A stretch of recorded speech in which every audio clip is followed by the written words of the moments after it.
Bienvenue dans Focus, le rendez-vous des passionnés de sport, santé et bien-être. Ici, on parle de santé physique et mentale, d'équilibre et de performance. Je suis Sébastien et à travers d'interviews exclusives, des experts du domaine partageront leurs secrets pour rester en forme et garder un mental d'acier. Plongez dans leur quotidien, découvrez leurs défis et leurs sacrifices. Inspirez-vous également de leur parcours pour progresser jour après jour. Alors êtes-vous prêt à repousser vos limites? C'est parti, on écoute ça. Bienvenue dans ce nouvel épisode du podcast. Aujourd'hui, accrochez-vous car vous allez entendre l'histoire d'une femme qui défie les lois de la gravité. Anita Fatis, c'est une championne, mais pas uniquement de natation. C'est aussi une championne de résilience, d'engagement et de dépassement de soi.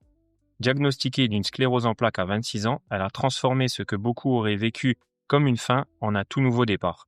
Championne de France, paralympienne à Londres et Rio, auteure, aventurière au Népal, élue locale engagée pour l'accessibilité, elle accumule toutes ses casquettes.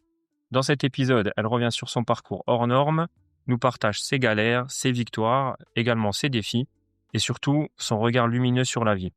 Alors que vous soyez en train de courir, de bosser, de conduire, ou même de prendre un café, installez-vous confortablement. C'est parti, bonne écoute. Anita, bonjour, bienvenue dans le podcast, c'est un réel plaisir de vous recevoir. Comment allez-vous aujourd'hui? Bonjour, ça va bien, voilà. Il fait beau aujourd'hui, C'est ça, hein, il y a du soleil, hein. ça fait plaisir. Ça nous change un peu.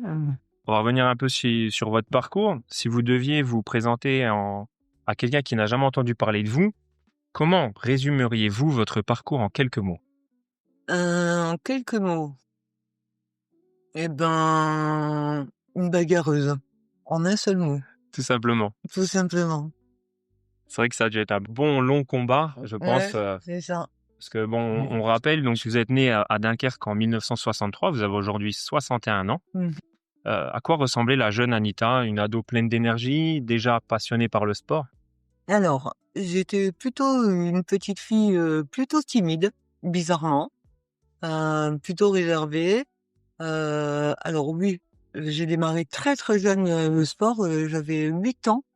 Quand mes parents m'ont mis, à l'athlétisme, alors j'avais fait 1 an de danse classique et j'aimais pas du tout et après donc l'athlétisme et pour un mal de dos parce que, j'étais déjà très grande et mal au dos et donc le médecin de famille disait, «Eh ben, il faut qu'elle se muscle, il faut qu'elle fasse du sport».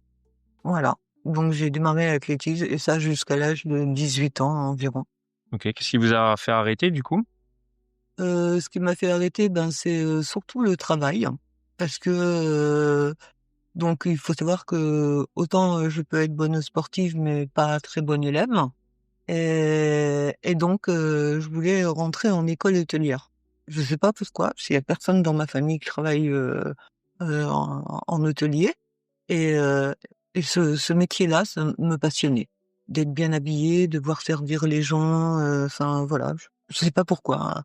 À 15-16 ans, on peut avoir, ces idées-là et moi je les avais et donc j'avais demandé à mes parents de me payer l'école hôtelière et c'était juste pas possible. C'est une famille ouvrière, 8 enfants, donc voilà et du coup, j'ai dit: «Je vais aller travailler» et donc j'ai arrêté l'école et je suis partie travailler en Belgique.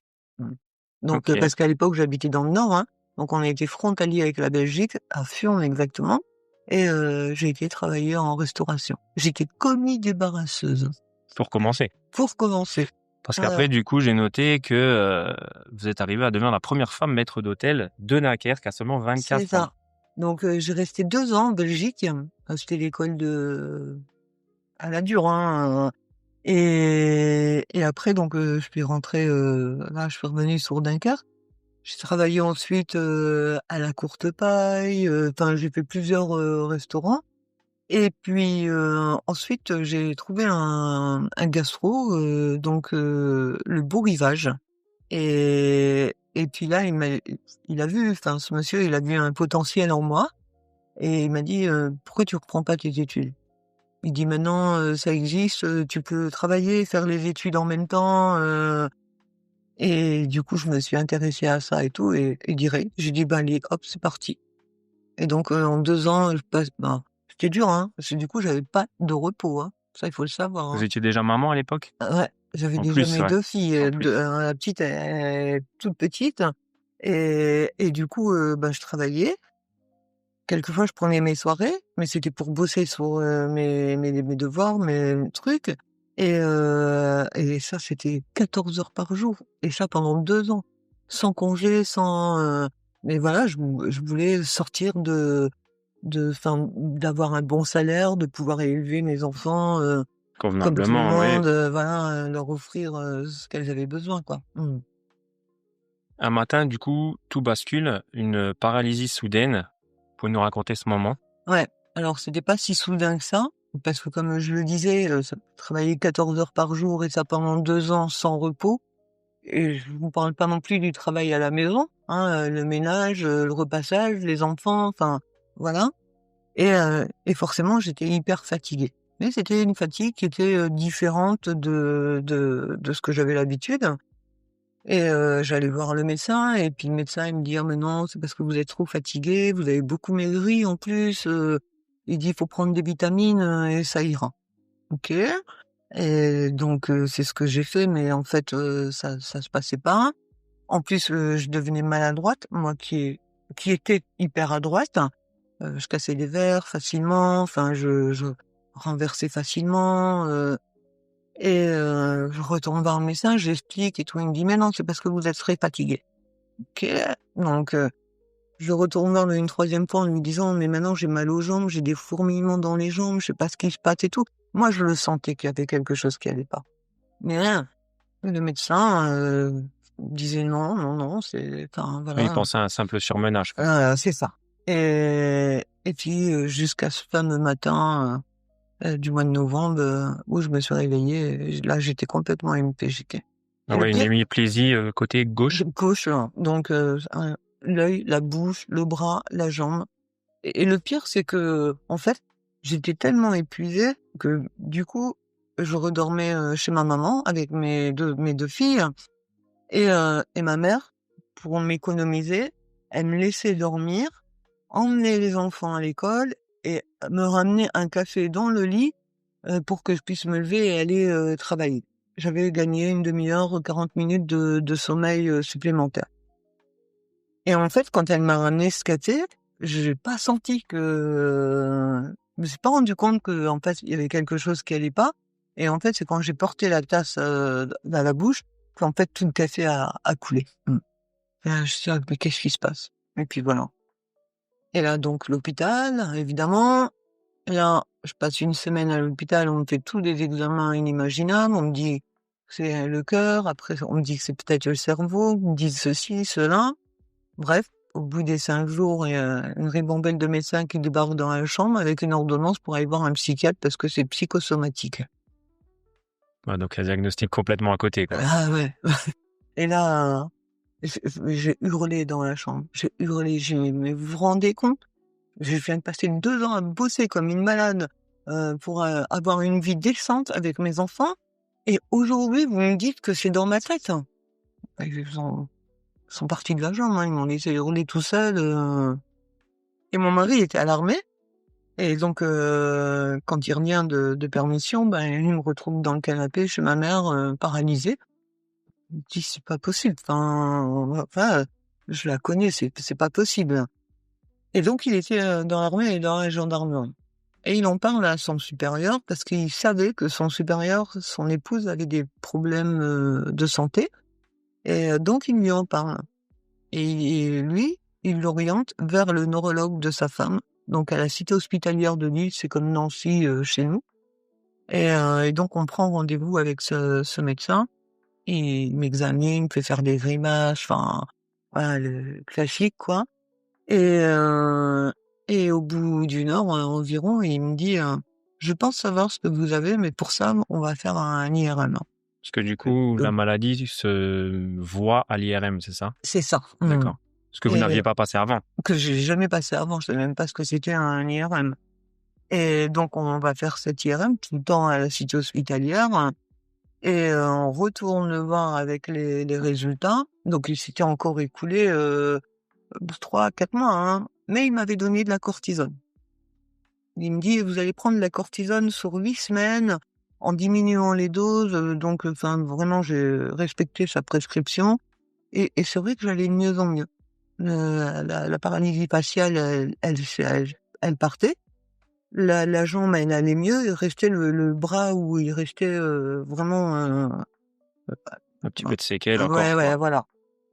Et donc je retourne avec, cette IRM et là, en fait, il me dit: «Ben, regardez», il dit: «En fait, tous ces plaques», hein, je crois qu'il avait utilisé Tache à l'époque, mais bon, bref. Et il me dit: «Regardez tout ça». Il dit: «Bah, en fait, ça correspond à une sclérose en plaques, Donc ces plaques étaient situées où? au cerveau». Au cerveau. Voilà, bah, j'avais, 5-6 plaques, au cerveau et il dit: «Ça correspond à une sclérose en plaques». Et ben, en fait, moi, j'ai dit: «Yes, je suis pas malade». Enfin, je suis pas malade, Oui, oui, du moins, voilà, psychologiquement. psychologiquement, oui. Au Voilà. moins, il y avait un Il y réel avait il y diagnostic, avait, voilà. qui était posé. Mais je connaissais pas du tout la sclérose en plaques. J'avais même du mal à dire le mot sclérose en plaques au début et enfin, voilà, je connaissais rien de cette maladie. Puis en plus, il y avait pas la fibre internet, comme on a aujourd'hui donc Voilà. forcément, Et pour se voilà. documenter, c'était un peu plus Ouais, compliqué. ouais et c'est au fur et à mesure qu'on découvre, hein. «Ah bah oui, c'est la SEP. Ah bah oui, c'est la SEP. Ah bah oui, voilà». Donc voilà, c'est comme ça que c'est venu. Selon vous, peut-on considérer donc la CEP pour sclérose en plaques comme Mmh un mh. handicap invisible dans certains cas? Parce que du coup, on peut être des jours bien et d'autres jours avoir quelques poussées ou alors Ouais, c'est une très bonne question et c'est bien de me la poser parce qu'au moins ça va aussi faire comprendre, aux gens qui connaissent pas trop la sclérose en plaques comment elle agit. Il y a 3 formes de sclérose en plaques.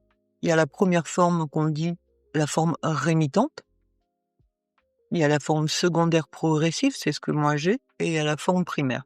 Donc la première forme, la forme rémitante, et ben, en fait, c'est des gens qui ont la sclérose en plaques, ils ont beaucoup, beaucoup de symptômes invisibles. Ils sont debout sur leurs 2 jambes et évidemment sur leurs 2 jambes et et en fait, mais ils ont énormément de problèmes.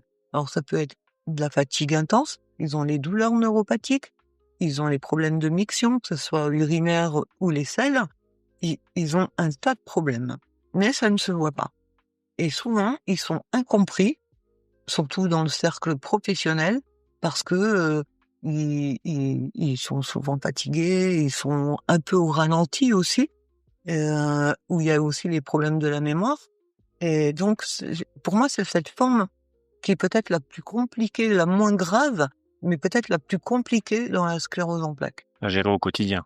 Ouais.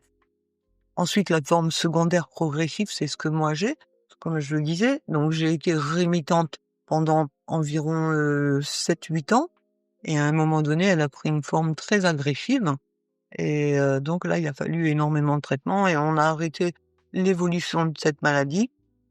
Donc je l'ai toujours, hein, elle est pas guérie, mais on a arrêté son évolution agressive avec de la chimiothérapie pendant 8 mois, à une raison d'une dose tous les 21 jours. D'accord. Un protocole qu'on utilise encore aujourd'hui, mais vraiment dans des cas extrêmes. Et il y a la forme primaire, hein, donc ça c'est la forme la plus grave, où en fait, les gens, très vite se retrouvent en situation de handicap et parfois en 10 ans, complètement alité OK. et pas de traitement non plus. Que sur les premières formes, la forme rémitante, aujourd'hui il y a, environ, 10 ou 12 lignes de traitement et c'est le patient qui en discute avec son neurologue et voit quel est le traitement qui sera le mieux adapté, pour cette forme-là. Dans la forme secondaire et primaire, il y a pas de traitement. Oui, donc c'est pour ça qu'on dit des fois qu'il y a des handicaps invisibles. C'est Ouais, pas parce que la personne c'est n'est ça. pas en fauteuil ou Ouais, ne manque pas un bras ou une jambe que voilà, elle ouais, ne souffre pas au quotidien, c'est tout ça, simplement. exactement. Mmh. Vous avez parlé d'une grande fratrie, donc 8 enfants. Non, Est-ce que vous êtes la seule à avoir été touchée par cette maladie? complètement, complètement. Dans ma famille, il y a personne, de près ou de loin, qui a la sclérose en plaques. Faut savoir que la sclérose en plaques, des fois j'entends c'est une maladie, génétique, c'est faux. C'est pas une maladie génétique, mais en fait, il y a tellement de monde qui a la sclérose. Aujourd'hui, on compte 130 000 personnes ayant la sclérose en plaques en France et ben, qu'il se peut que dans une même famille, une deuxième personne, va avoir la sclérose en plaques, mais ce n'est pas une maladie, génétique. Oui, parce que du coup donc, dans votre famille avant personne ne l'a et du coup vos enfants ne l'ont pas non plus? Non plus. Alors, ils sont encore jeunes, hein, je mets ma main sur du bois évidemment, mais Il y a des tests peut-être pour déceler ça, si ça peut venir par la suite ou... Non, non, non, non, non. À un moment donné, il a été dit que la maladie, la sclérose en plaques, elle était euh, développée à cause du virus des Epstein-Barr. C'est du virus qu'on attrape quand on est enfant. Je pourrais pas trop m'expliquer là-dessus. Il faudrait s'adresser à un neurologue, mais en fait, enfin, c'est une fausse piste parce qu'en fait, tout le monde, quasiment 80% de la population ont eu ce virus d'Epstein-Barr et il passe inaperçu en fait. Donc voilà, c'est une piste qui a été un peu abandonnée. Vous pensez peut-être que c'est le surmenage de votre Non, jeunesse qui a non, pu amener à la ils maladie? ont tout exploré, ils ont exploré les problèmes environ. La seule chose qu'on sait, c'est que euh, il y a plus de cas de sclérose en plaques dans les parties froides du pays plutôt que les parties chaudes ou tempérées. D'accord. Voilà. Ça c'est la seule information qui est vraie à ce jour pour la sclérose en plaques. Est-ce que vous avez perdu du coup votre mobilité immédiatement ou ça s'est fait progressivement? Non, non, ça s'est fait. Donc j'ai récupéré de cette hémiplégie parce que du coup j'ai bénéficié de la cortisone qu'on avait prolongée, une de rééducation intensive à l'époque. Et puis après, alors évidemment, je pouvais plus travailler en salle, que je gardais un léger boitement. Et du coup, je suis reparti en cuisine. Voilà, je pouvais pas m'arrêter de travailler. Et donc, du coup, j'étais commis en cuisine. Donc, je faisais la plonge, mais voilà, ça me ramenait un salaire et voilà, je pouvais pas Ne rester. plus travailler, bien Ouais, sûr, non, ouais. c'est ça. Et en fait, l'handicap, il est apparu donc 8 ans, ouais, 8 ans. Quand la maladie, elle a pris, en fait, je faisais des poussées. En général, les formes rémitantes, elles peuvent faire une poussée par an, même moins, hein, à 1 an et demi, voilà. Et moi, en fait, cette année-là, j'ai fait 4 poussées dans l'année. Donc c'était énorme. On a refait des IRM médulaires, cérébrales et tout, et effectivement, j'avais beaucoup plus de plaques. Mais il était trop tard. Le handicap s'était installé. Donc à ce moment-là, il n'y avait pas moyen de mettre un traitement en place pour éviter Ben, la pas de traitement propagation. pour cette forme-là. Pas de traitement, à part donc la chimio pour ralentir l'évolution et surtout dans le handicap, quoi. Mais voilà. Ouais, il n'y a pas de traitement qui est développé encore à ce Non, jour, quoi. non, non. Ils cherchent, hein, mais voilà.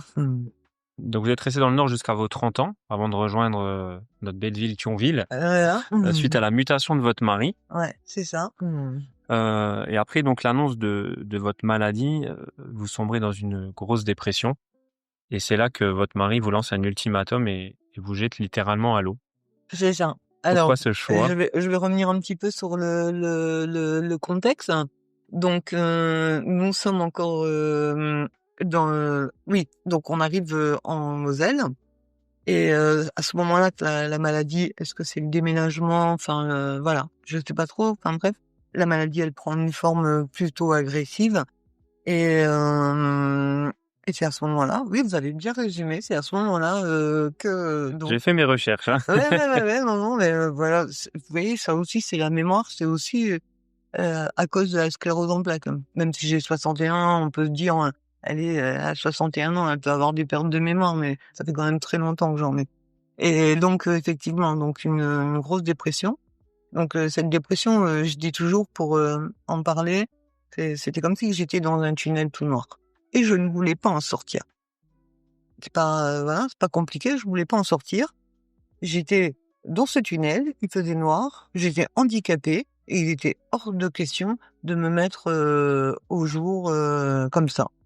Et donc pendant 2 ans, mon mari il a galéré parce que il travaillait, s'occupait des enfants. Il y avait eu un 3e enfant entre-temps, notre fils. Et, euh, mais moi en fait, je voulais en finir avec la vie, tout simplement. Voilà, handicapée, qu'est-ce que je vais faire? Enfin, qu'est-ce qui va s'occuper de mes enfants? Enfin, voilà, non. Donc j'étais absolument égoïste et je voulais en finir avec la vie. Et une nuit, c'est ce que j'ai fait. Donc je me suis levée, j'ai Et j'ai sorti tous les médocs que j'avais et j'ai commencé à prendre les cachous.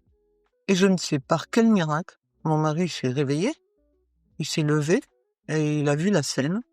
Et donc, voilà, il a compté, il s'est dit: «Bon allez, elle va bien dormir, mais elle est pas dans un état grave». Donc, il m'a remis au lit et puis, effectivement, j'ai dormi 1 jour et demi, hein. Ça faisait très, très, très longtemps que ça m'était pas arrivé. Effectivement, ouais. Et quand il est rentré du boulot, bah, j'étais pas fière, hein, évidemment, hein, et et puis là, il m'a dit: «Écoute, moi j'en peux plus, je suis fatigué». Il dit, bêtement, il dit: «C'est soit tu bouges», il dit, «Tu fais quelque chose», il dit: «Ou sinon moi je pars. Je prends les enfants et je m'en vais». Là, ça a été le Là, ça a déclic, été ouais. l'électrochoc, hein. Ouais. L'électrochoc, hein. Et parce qu'il me proposait plein de choses, à la piscine, du basket fauteuil, enfin, plein de choses qu'il me proposait. Ou sortir tout simplement, mais non, c'était toujours non, non, non. Ouais, vous voyez vraiment tout Ah en ouais, noir, donc ouais, non, noir, noir, hein, c'est pour ça que j'ai mon tunnel noir, hein, et puis, et il est reparti. Après les enfants, ils étaient à l'école, donc il a pris la voiture et hop, il est reparti. Il est revenu 2 heures après et puis, je lui ai dit: «Écoute, ouais, bah, finalement, j'aimerais bien aller à la piscine. J'aimerais bien aller à la piscine». et pourquoi du coup la piscine? Bah, parce que tout simplement, on verrait pas que je suis handicapé. Ouais, vous seriez dans l'eau et Voilà, ça se verrait hein, pas. le fauteuil serait sur le côté, il y a personne qui verrait que, voilà, tout simplement ça. Donc évidemment, je savais nager, hein, mais en fait, quand vous vous retrouvez en situation de handicap comme je l'étais et que, vous vous mettez, j'ai mis 10 minutes pour aller dans l'eau, en fait. Parce que les jambes, étaient tellement lourdes. Je me suis dit: «Enfin, elles vont plomber dans le fond du bassin, je vais me noyer. C'est pas comme ça que je vais mourir». Et voilà, quoi. Et puis non, alors c'était rigolo au début, je nageais comme une mamie. J'étais là, je tirais sur les bras, la tête, levée, Pour essayer de rester, hors de heu, l'eau. c'est ça. Mmh. Parce qu'au début, du coup, ça a été vraiment pour vous changer les idées ou tout de suite c'était un objectif, Ah, donc voilà et puis, on est rentrés le lendemain, mon mari, il me dit: «Écoute», il me dit, «Demain, il y a Ahmed», hein, c'est un ami, de la famille. Il dit, il va venir, et voilà, j'ai une surprise pour toi. Bon, comprends pas trop, j'ai Ahmed, bon OK, et et puis en fait donc Kamel il rentre du travail. Évidemment j'attendais cette surprise, je dis: «Ben et Ahmed il est où?» Il dit: «Bah attends, il arrive, il arrive». Et puis en fait il est venu, Ahmed est arrivé avec une voiture, tout aménagé au volant. OK, donc du coup, vous avez pu reprendre la route, comme C'est avant, ça, comme voilà. avant. Et là, j'ai dit: «Mais comment vous avez fait ça?» Ah ça m'a rendu mon autonomie, en Ouais, fait. j'allais dire, vous avez pu reprendre votre Ouais, autonomie, voilà, c'est ça. complète, Et du coup, ben, tous les jours, j'emmenais les enfants à l'école. Alors je descendais pas de la voiture, hein, les enfants, ils descendaient tout seuls. Hop, je les déposais à l'école et puis, et je partais à la piscine. toujours Mmh. par peur de montrer votre handicap Ouais, ou? ouais, Ouais. toujours. Ah oui, ça a duré longtemps, hein, très, très longtemps, hein. Et et puis donc, après j'allais à la piscine. Donc complètement accessible, hein, il y a l'ascenseur, tout, et là je recommençais. Je nageais 10 minutes, mais j'étais épuisée, enfin, et un jour, il y a un des entraîneurs, Michel Steyer, qui est décédé, aujourd'hui, il y a 3 ans qu'il est décédé, et puis il m'a dit: «Tu nages pas bien, hein». Mais c'est le Lucas, c'est voilà, c'est le portrait de Lucas avec des bijoux, voilà, et une carrure comme ça, et vraiment c'est le portrait de Lucas. Et ben, non, en même temps, j'ai pas les jambes, j'ai du mal, «Tu veux que je t'entraîne?» Et comme ça, hein. Ah, j'ai dit: «Ah bah oui, je voudrais bien, ça me rendrait service et tout». Il me dit: «Bon», il me dit: «Tu sors, demain tu viens à 8h». Et j'ai dit: «Ah non, 8h, je peux pas, il y a les enfants». «Bon, à 9h». Mais il parlait comme ça. Et en fait, c'est comme ça que Donc il servait pour votre handicap il quand il savait vous pour mon handicap. Alors bien sûr, je lui en ai parlé un peu plus au fur et à mesure des séances et tout. mmh Mais, allez, en 2 semaines, je nageais en dos et en crawl. En 2 pas mal. semaines. Par contre, il était dur, hein. Ah, c'est le Lucas, hein, mais enfin, je lui dois tout. Je lui dois tout parce que c'est lui qui m'a emmené à haut niveau. Ça a été mon entraîneur jusqu'en 2012, hein. Hein, c'est lui qui m'a amené jusqu'à Londres, enfin voilà, hein, c'est C'était déjà un entraîneur de oui, champion oui. avant, hein? Oui, oui, oui, oui. Il était l'entraîneur, du club de Thionville et donc il a emmené, des jeunes, au niveau national et je crois qu'il a emmené un ou 2 jeunes, au niveau européen. OK, pas mal. Donc voilà. Mais c'était la première fois qu'il avait une personne en situation de handicap, hein. Mais ça lui a pas fait peur et il s'est dit, Non, non, non, non, c'est non, mais c'est vrai que des fois de justement adapter, les séances par rapport au handicap, faut quand ouais, même connaître, hein, ça reste c'est quand ça. même, Alors, au début, je lui disais: «Mais ça, je peux pas faire, hein». «Hein, pourquoi tu peux pas faire?» Et je dis: «Bah, parce que j'ai pas les jambes, parce que, ah et ah OK». Donc hop, il passait à autre chose et en même temps, il réfléchissait et en fait, il a appris à me connaître. Et il a vu que je renichais pas devant le travail et lui, il a appris par rapport à l'handicap et du coup, il a adapté les entraînements, au fur et à mesure, à l'handicap, hein. comment avez-vous vraiment adapté, les entraînements par rapport aux contraintes de la maladie? Est-ce que vous avez pu faire, autant d'heures que quelqu'un de Alors, au début non, hein, au début les séances, bon déjà moi je nageais 10 minutes. Au début avec lui, il était parti sur 1 heure, mais on n'arrivait pas à faire 1 heure parce qu'il voyait bien que c'est j'étais trop éprouvant, épuisée, ouais? voilà et on a augmenté progressivement. On va dire en un an, tous les jours à l'entraînement sauf le week-end, en un an, j'arrivais à nager 1 heure et demie et c'est comme ça que j'ai été repérée parce qu'en fait, un jour, j'avais été sur un événement, handisport et il y avait un monsieur qui s'appelle Daniel Stark qui est aussi décédé et lui, c'était le président du club de Saint-Avold et il a une section, natation. Et du coup, il m'a demandé si, je voulais venir, nager, pour, leur club. Alors j'ai écouté, j'ai dit: «Moi j'ai mon entraîneur», je me voyais pas changer d'entraîneur, hein, C'est vrai, puis franchement, Saint-Avold, bon, c'est pas non plus la ouais, porte ouais à côté. et puis il me dit: «Non, non», il me dit: «Tu t'entraînes à Thionville, mais par contre, sur les compétitions, tu nages, sur notre bannière». Bah OK, parce qu'il y avait pas de club, handisport, enfin il y avait un club handisport à Thionville, le basket fauteuil, mais il y avait pas de section natation. Du coup, c'est ce qu'on a fait et puis en fait, à la première compétition, ben, j'ai gagné. J'ai gagné la première compétition, je suis partie comme une tarée parce que j'avais peur d'être dernière, j'ai nagé comme une merde, c'est vraiment le cas de le dire. Mais en fait, quand j'ai touché le mur, j'ai regardé à droite, à gauche et en fait, ils étaient tous derrière. Donc voilà. Une belle surprise. Ouais, une belle surprise, ouais. Donc voilà. Mais Michel, il m'a dit: «Tu as nagé comme une merde». Mais c'était son discours, c'était son langage et voilà, et voilà. Du coup, comment êtes-vous parvenu à intégrer l'équipe de France? En seulement 3 ans, c'est ça? Ouais, donc en 2008, donc je me qualifie, là on est en 2007 et je me qualifie pour, les championnats de France, grand bassin et qui ont lieu à Nancy, en fait. Donc là aussi, c'était une première. En fait, ça a été les une section de chance, en fait, parce que normalement, faut partir toujours très, très loin partout en France et là, les France, c'était à Nancy et du coup, Michel, il m'entraîne pour ces France et là, du coup, on avait fait 2 séances par jour. Une séance le matin et une séance le soir. Parce qu'on avait vu les chronos, on a dit, «Ça Faut va être, augmenter un peu la cadence des voilà». entraînements, hein.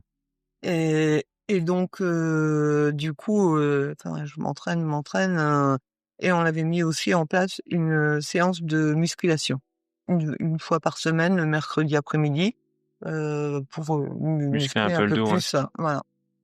Et donc arrive, ces France et puis en fait et ben, je me retrouve, 2 fois championne de France dans 2 nages différentes puisque je nageais, le 100 mètres crawl à l'époque, le 50 mètres nage libre et le 50 mètres d'eau. 100 mètres d'eau, 100 mètres d'eau et je me retrouve championne de France sur le 50 mètres libre et 100 mètres libre et à 1 seconde de la qualif pour les Jeux de Pékin. Moi, 1 seconde, je dis: «Mais c'est rien 1 seconde». C'est enfin voilà, je dis, peut-être que, enfin, voilà, il faut aller les voir, non, bah, non, 1 seconde en natation, c'est énorme. Mais en fait, je connaissais rien en natation. Oui, Je c'était tout nouveau, bien sûr, c'est sûr. Voilà, donc pour moi, 1 seconde, c'est rien du tout, mais non, c'est énorme, c'est énorme. Et c'est donc, en 2009, je suis invitée parce que du coup, la fédération, bien sûr qu'ils m'ont repérée à ce moment-là, hein, une nouvelle nageuse, c'est 1er France, elle fait championne de France, en 2009, donc je suis repérée et donc là aussi, c'était une compétition, c'était les France, d'hiver et là, on m'a invitée à mon 1er championnat d'Europe qui aurait lieu donc en octobre, 2009, hein. Et donc voilà, c'est comme ça que c'est parti. Mon 1er, championnat d'Europe, donc j'ai pas fait de médaille parce que là, on s'est rendu compte que le niveau était encore plus haut que le niveau France et avec Michel, il a dit: «Bon, bah, tu veux continuer?» «Bah oui, évidemment, je veux continuer» et il dit: «Bon, ben», il dit: «On va redoubler les entraînements, 2 heures le matin, 2 heures l'après-midi et 2 séances, voire 3 séances de préparation physique par semaine». Ouais, donc là, bien augmenté la cadence, Ah quoi. ouais, donc voilà et c'est comme ça, j'étais en équipe de France et j'ai jamais pu quitter. J'ai jamais été sortie de l'équipe de France en 9 ans. C'est moi qui ai mis un terme à ma carrière. Ouais, parce que vous avez toujours performé, du coup. Ouais, c'est ça. Ça rappelait un petit peu quand même le palmarès impressionnant. Championne de France, 15 fois entre 2008 et 2016. Mmh. Championnat du monde, 3 médailles de bronze, 2010-2014.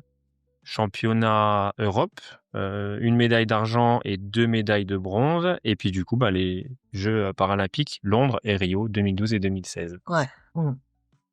Est-ce que vous avez du coup un merveilleux souvenir de compétition à nous raconter avec toutes ces années, ces belles années de compétition? Chaque compétition, est un fabuleux souvenir, sauf sauf les Jeux paralympiques de Londres. C'est pas des jeux qui vous ont réussi malheureusement. Ah non, non, non. En fait, donc faut savoir qu'à ce moment-là, je suis 2e mondiale, hein, donc au 50 mètres nage libre, 3e mondiale au 100 mètres nage libre et 4e mondiale au 200 mètres nage libre et 4e au 50 mètres d'eau. Ça, c'était mes nages phares dans ma catégorie d'handicap. Et donc pour, les Jeux paralympiques avec Michel, on fait le choix de faire que 3 nages, uniquement 3 nages. 4, c'est trop. Il dit: «Tu pourras pas performer», voilà. Donc 3 nages.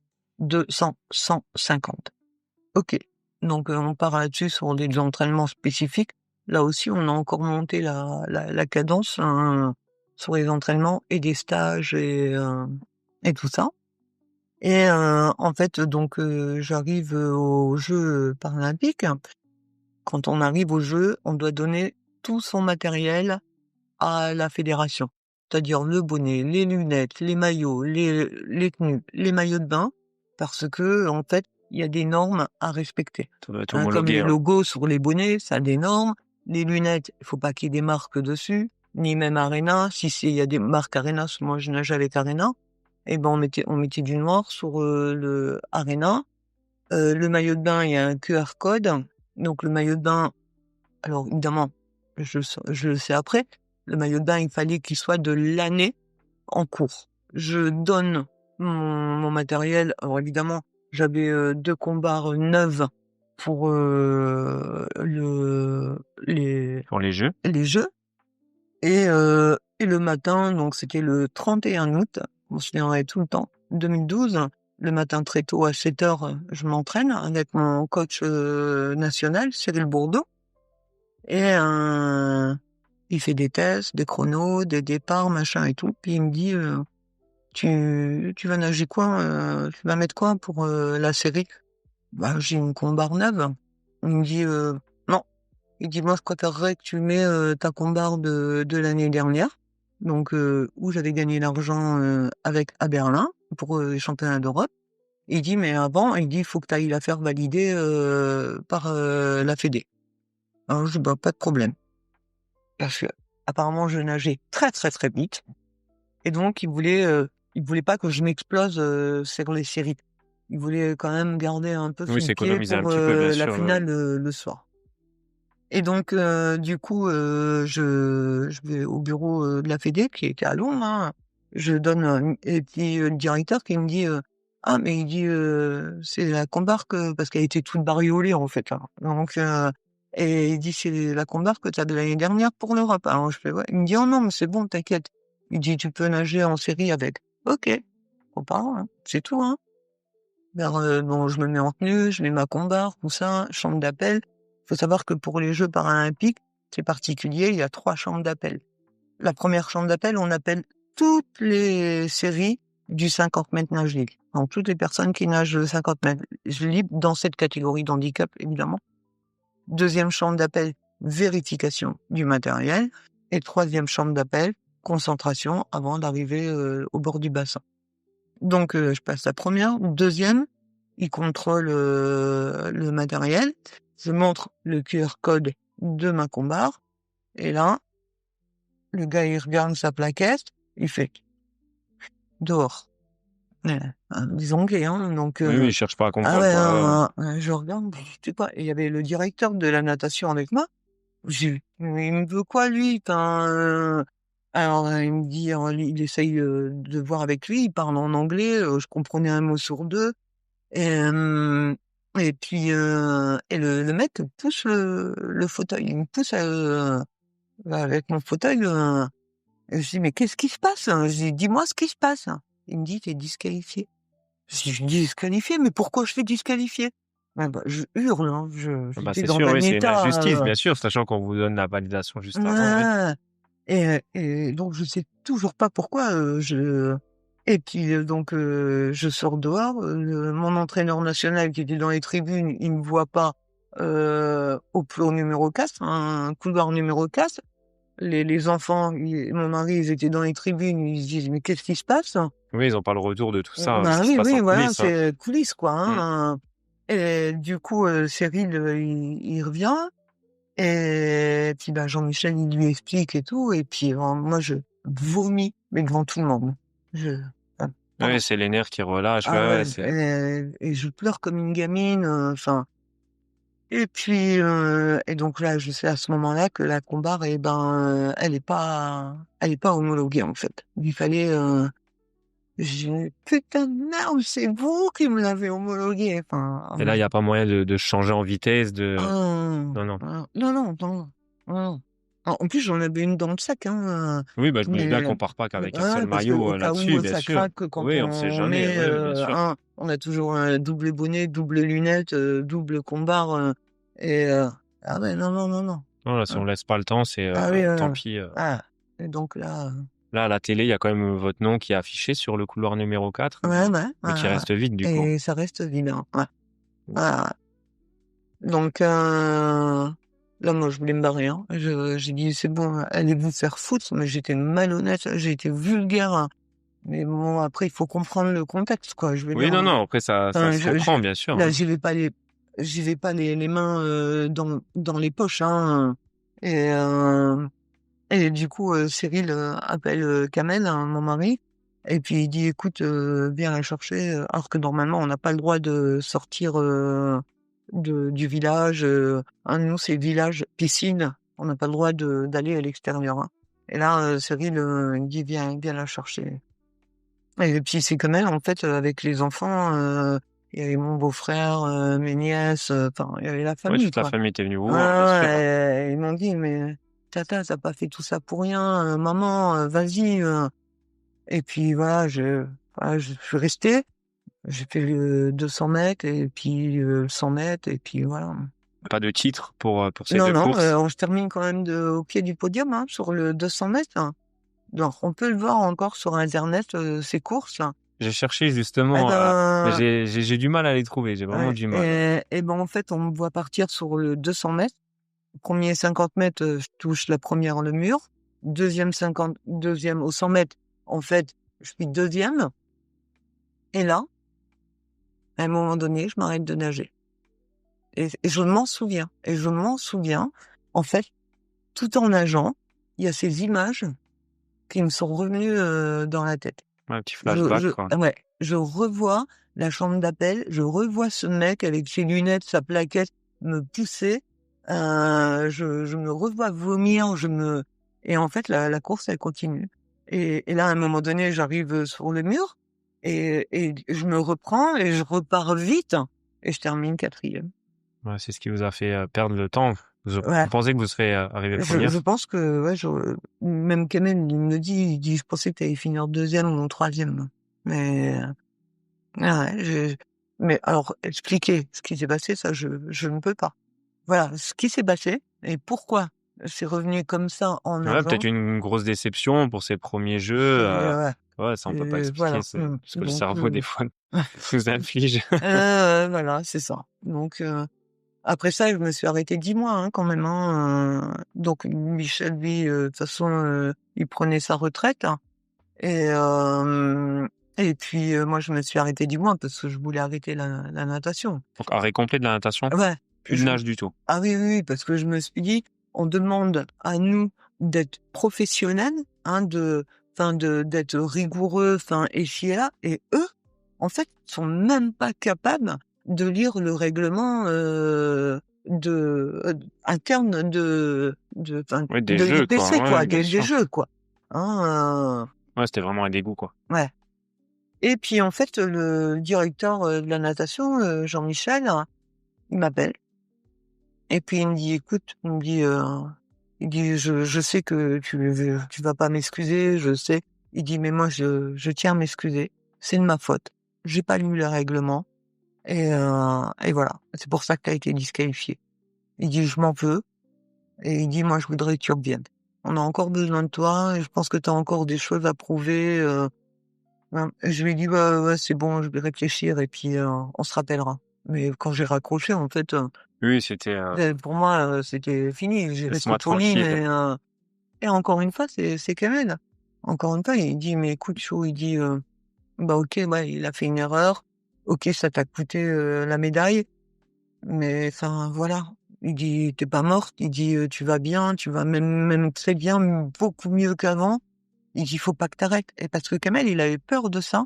Il avait peur que si j'arrête la natation, le sport, que j'allais, Ouais, que le rechuter, tunnel noir revienne ouais, quoi, ouais. ouais, ouais. Oui, parce que vous avez vraiment, évolué grâce au C'est sport. ça et en plus, c'est prouvé et souvent on a discuté avec le professeur de sel, la natation, enfin le sport que j'ai pratiqué à haut niveau avec tous ces entraînements et tout, m'ont permis aussi de récupérer un peu physiquement, hein, parce que j'étais beaucoup plus handicapée que je l'étais, hein, donc voilà, Oui, une pratique sportive ne peut que aider, pour la c'est ça, maladie. c'est ça, c'est pour ça que d'ailleurs j'en fais mon combat aujourd'hui, hein, Je repars, donc du coup, là championnat d'Europe, championnat du monde, alors sur, le 1er championnat, c'était championnat du monde, tout de suite après les Jeux. Là, j'ai rien fait, mais absolument rien et évidemment, ça faisait 3 mois que je renageais et il y avait les championnats du monde. Donc même pas la peine de dire que Ouais, ce serait voilà. très peu d'entraînement. Ouais, c'est ça et puis donc l'année suivante, championnat d'Europe, boum, médaille de bronze, ainsi de suite et puis on arrive, donc à l'année des Jeux de Rio. Avec un nouveau coach du coup, vu que vous avez dit Ouais, que donc c'est alors du l'ancien coup, j'ai pas trouvé d'entraîneur, qui voulait me prendre en charge sur, Thionville. Enfin, si j'en avais trouvé un, c'est Hervé Marchetto et un super entraîneur et heureusement pour lui et malheureusement pour moi, en fait, Hervé est devenu, directeur de la piscine de Thionville et du coup, ben, ça fait qu'il avait énormément de boulot, ah ouais. Et il me faisait des entraînements le matin, mais il était appelé au téléphone, enfin, ouais, ça ouais, c'était n'allait assez pas. compliqué, ouais. Ouais, c'était compliqué, donc on a fait le choix de s'arrêter là et en fait, c'est mon entraîneur national, Cyril Bourdeau, qui me donnait les entraînements, quotidiens. Je lui faisais un retour, par téléphone à chaque séance et il adaptait les entraînements. Pas trop compliqué pour le mental de nager sans avoir d'entraîneur au bord de la piscine? Ça m'a forgé un mental. Ouais, Ah ça me parce que j'ai jamais loupé le moindre 25 mètres. Au contraire, j'allais en faire un peu plus. Quand il me donnait, admettons 24 fois 25, donné à tel temps, c'est-à-dire entre, 25 et 30 secondes, s'il y en avait un qui était à 31 secondes, j'allais en refaire un pour qu'il soit pas à 31 secondes, quoi. Rigoureuse. Donc, ouais, ouais. Mais, non, ça a bien fonctionné. Après, c'était difficile parce que, voilà, c'est Ah bah, quand on n'a pas les encouragements d'un voilà, c'est coach ça, au bord de la piscine, oui, Ah ça non, doit être même assez, se faire complexe, hein. engueuler parce que ça fait aussi du Ah, bien ça de fait se faire, partie, bien sûr, ça ouais, fait ouais, partie de l'entraînement, ouais. voilà. Et après, j'allais beaucoup en stage. Du coup, je partais beaucoup, à Saint-Nazaire, là où réside, Cyril. Et du coup, j'étais très souvent partie de la maison. Mais bon, en accord avec Kamel et les enfants, et voilà. Donc, je me qualifie pour, les Jeux de Rio. Et puis donc, je devais partir. Donc là, je partais 5 mois. Je partais 3 mois à Saint-Nazaire et 2 mois à l'INSEP à Paris avant le départ pour, Rio. Pour une grosse préparation, du coup. Ouais. Donc, du coup, je devais partir début mai. Et puis là, en fait, donc j'oublie une petite parenthèse, enfin je reviens en faisant une petite parenthèse. Comme j'ai eu de la chimiothérapie, pendant 8 mois pour, arrêter l'évolution de la sclérose en plaques, vous savez que la chimiothérapie, ben, fait aussi des ravages, sur le corps. Et du coup, Malheureusement, oui. j'ai été ménopausée. J'avais pas 40 ans, j'étais déjà ménopausée.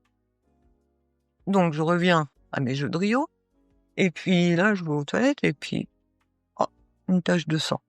Je me dis: «Oh, c'est quoi?» Je dis: «Oh non, je vais pas être ménopausée maintenant, puis maintenant, quoi, j'avais 46 ans».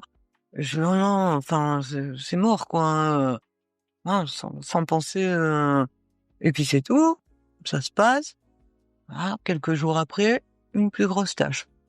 Je dis: «Merde». Je dis: «Là, il y a peut-être quelque chose qui est pas tout à fait normal».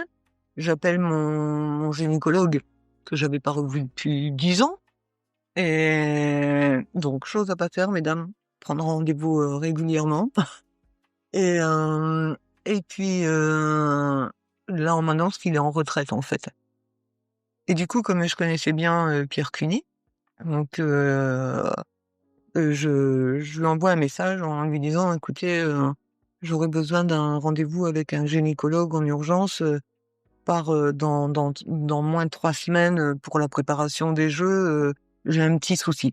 Donc il m'appelle, il me dit: «C'est quoi ton souci?» machin. Donc je lui explique, il me dit: «Ah, bon bah je te rappelle». Et en fait, c'est, l'hôpital de Bel-Air, le service, gynécologique qui m'appelle. J'avais un rendez-vous le lendemain matin. Super. Voilà. Donc j'y vais, je vois le docteur Walter, alors je nomme les personnes parce qu'en fait, j'ai aussi écrit un livre et donc tout ça, j'ai écrit dans le On livre. y reviendra après. Ouais. Et puis, donc il m'ausculte et tout, il dit: «Mais madame Fatis», il dit: «C'est pas un petit peu de sang, c'est beaucoup de sang». Donc il me fait un frottis, biopsie, il dit: «Je demande, en urgence, les résultats». Je dis: «Bah oui, parce que là», je pars bientôt». Je dis donc, elle me dit: «Oui, oui, ben une chose, en son temps, chaque chose en son temps». OK.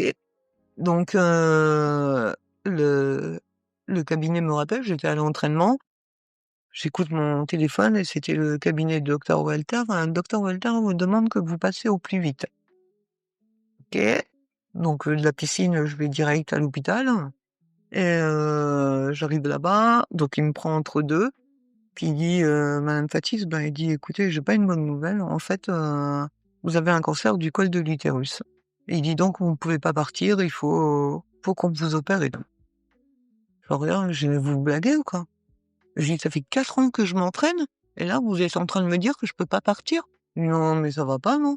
Je dis: «Donnez-moi vos papiers, je signe les décharges et je m'en vais à Rio». Et je vous assure que c'est comme ça. Et je rentre à la maison. Alors bien sûr, quand t'arrives à la voiture et tout ça, Oui, bah ça là, ça remonte commence, voilà, les dans le informations cerveau, commencent quoi. à arriver, oui. Et puis, donc j'arrive à la maison, Kamel était là et je dis: «Bon écoute Chou», j'ai pas une très bonne nouvelle».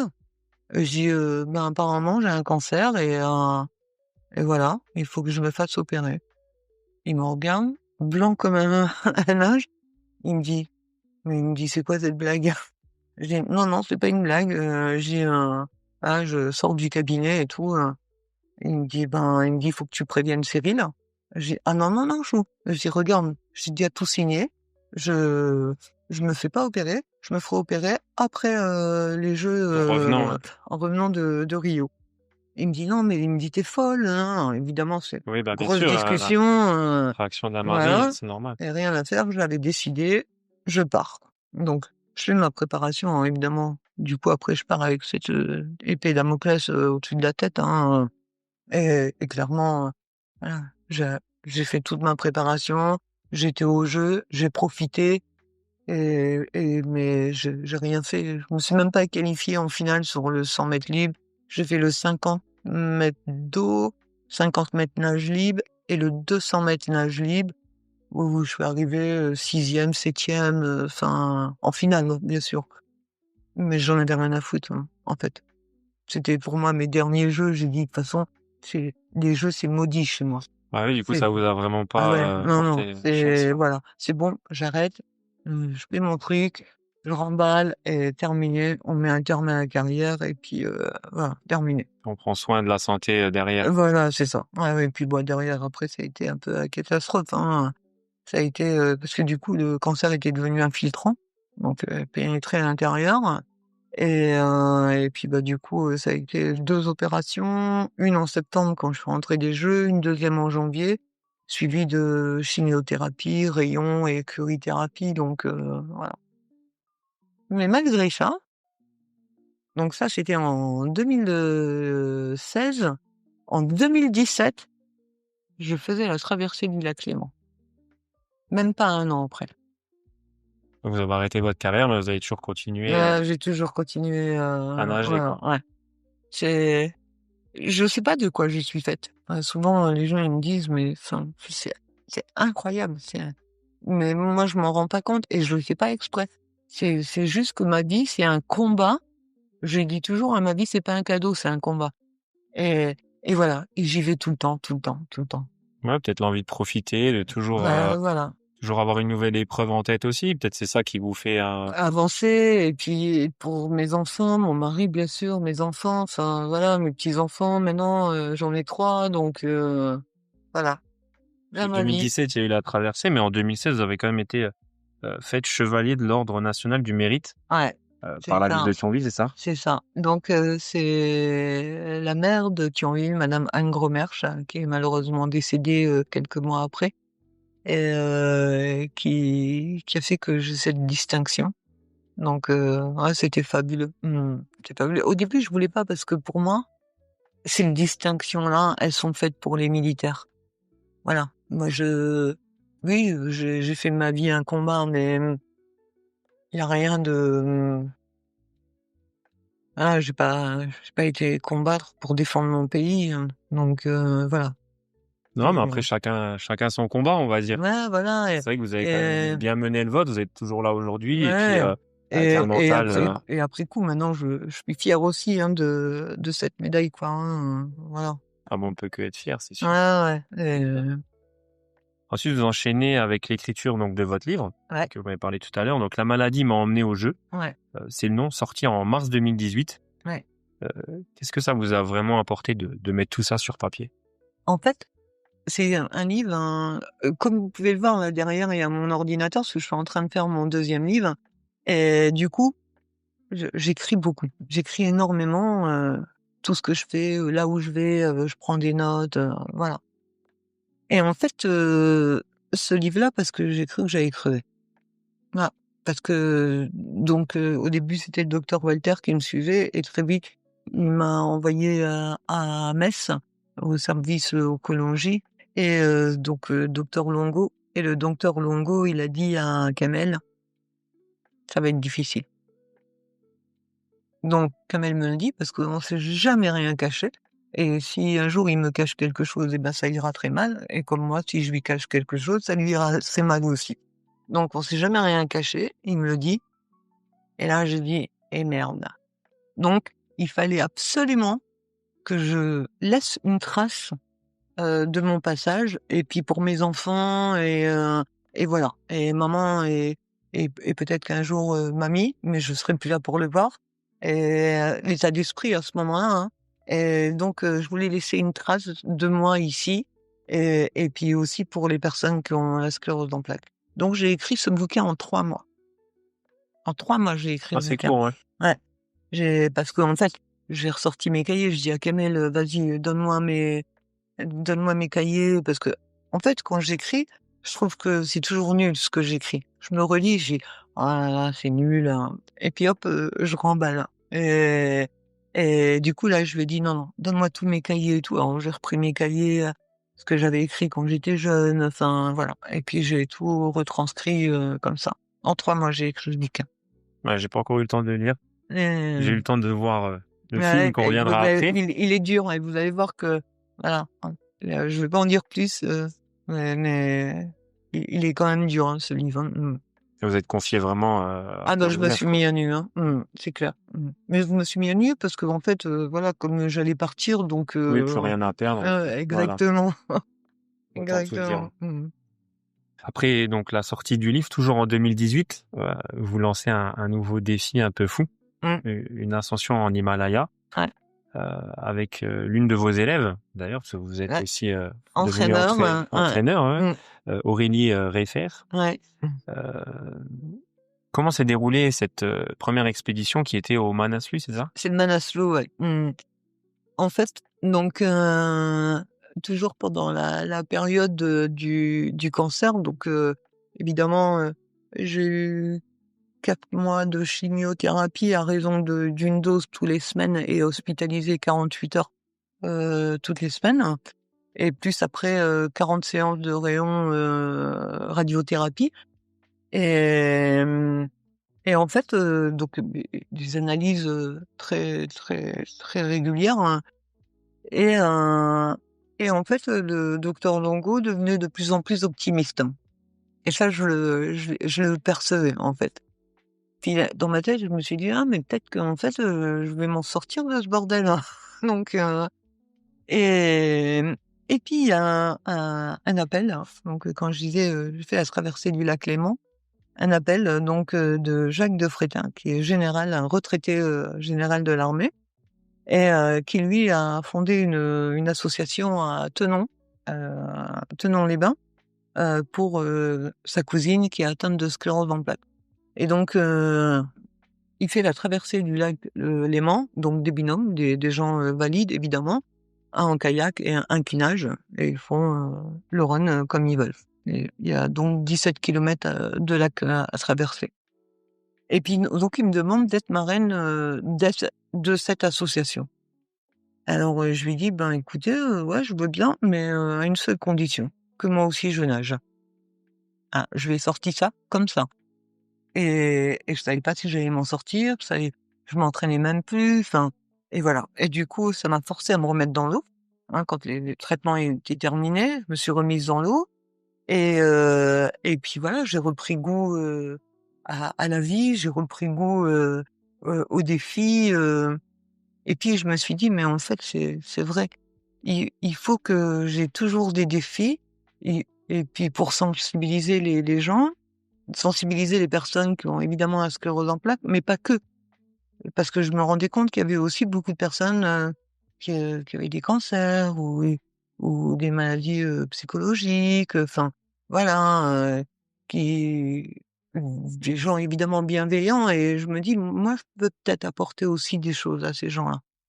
Et du coup, j'ai dit: «Il me faut un projet». Donc je cherchais, je savais pas trop quoi faire, bon, à part le lac, Léman, et puis, je retrouve dans mes cahiers, parce que mon mari est tout le temps un homme hyper gentil, tout le temps bienveillant, et il me disait: «Un jour tu feras l'Everest». Ah, mais ça veut pas dire de faire l'Everest, ça veut dire que j'irai décrocher l'étoile, hein. Et j'ai dit: «C'est ça qu'il faut que je fasse». C'est ça, et mais je pris la phrase, mais vraiment, au 1er degré, quoi. J'ai dit: «Mais c'est ça qu'il faut que je fasse. Un trek au Népal, personne handicapée», et ben voilà, ça y est, j'ai trouvé mon défi, et c'est comme ça que je me suis lancée, dans des treks, au Népal. Voilà. Ça a été facile d'organiser ça par rapport à Alors, votre maladie? donc le premier, donc c'était Manaslu, et du coup, j'ai cherché comment le faire et tout, et franchement, je galérais. Je cherchais sur internet et tout, et en fait, je suis tombée sur, un Savoyard qui avait emmené, Donc des personnes 2 fois, à 2 reprises, faire le tour de l'Annapurna. L'Annapurna et le deuxième, c'était le Mustang, avec 4 personnes en situation de handicap, avec, des drôles de fauteuils, des Quadrix. C'est des fauteuils qui a c'est comme un VTT à 4 roues, en fait, hein.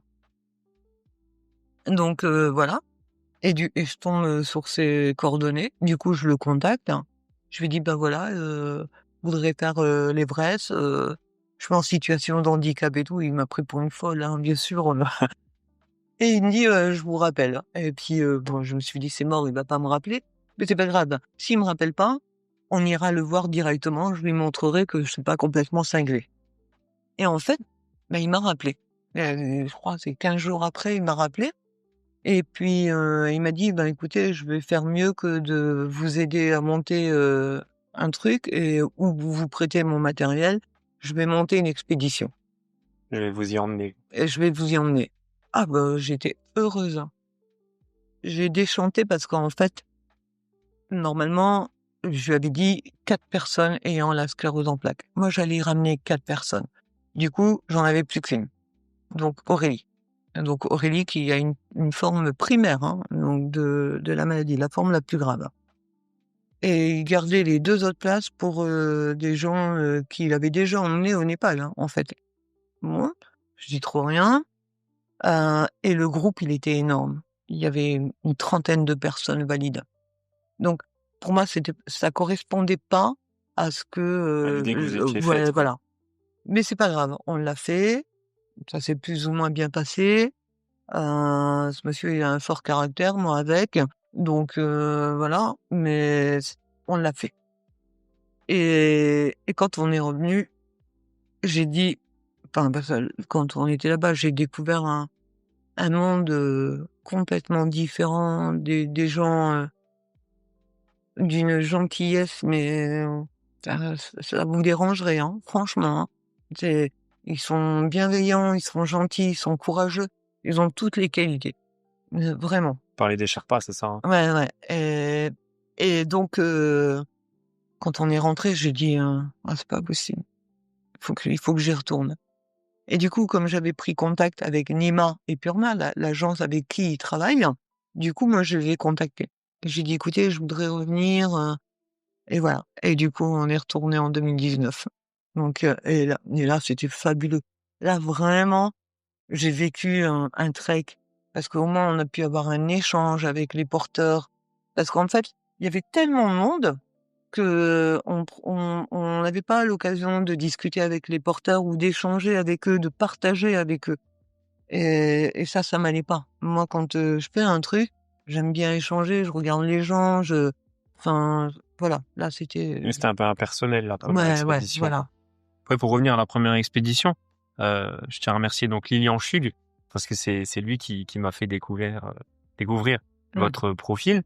Parce que lui donc part au Manaslu, fin d'année Ouais, c'est ça, ouais. et Mmh. donc j'ai pu enregistrer avec lui, donc c'était pour lui faire un petit coucou. Mmh.